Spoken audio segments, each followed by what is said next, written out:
Blood does not forget, and in one royal family it remembered everything. Before the gods ever turned their faces away, before the blades were drawn, the curse of the house of Atreus had already begun, quietly, invisibly, like a crack forming deep inside stone. It started with a feast. Atreus, king of Mycenae, sought revenge against his brother Thyestes, a man who had stolen his throne and seduced his wife. But Atreus did not choose war. He chose something far colder. He welcomed Thyestes home, embraced him, and served him a grand meal, only revealing afterward that the meat Thyestes had eaten was his own murdered sons. When Thyestes realized the truth, the scream that tore from him was said to echo beyond the palace walls, beyond the city, and into the ears of the gods themselves. And with that scream, a curse was sealed.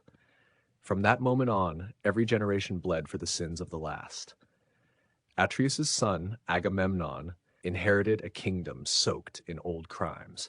When the winds refused to carry his ships to Troy, he made a choice that would define the house forever.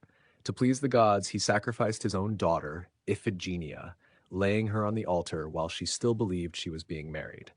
Her mother, Clytemnestra, watched the smoke rise, and something inside her died with it. Years later, Agamemnon returned victorious from war, crowned in glory. But triumph could not protect him from the past.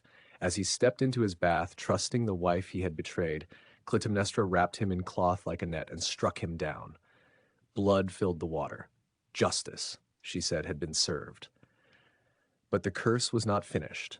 Their son Orestes grew up haunted by whispers of duty, of vengeance, of a father crying out from the grave.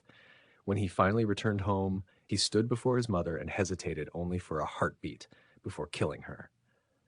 The moment her blood touched the floor, the Furies were unleashed, ancient spirits of punishment screaming inside his mind, driving him toward madness.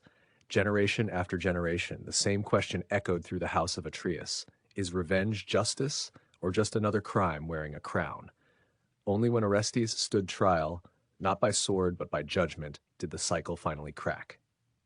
For the first time, mercy challenged blood. For the first time, the curse loosened its grip. The House of Atreus teaches us this: violence repeats itself when pain goes unanswered by compassion. And sometimes the bravest act is not revenge, but choosing to stop. If this story held you, disturbed you, or made you think, please like, share, and subscribe, and leave a comment below.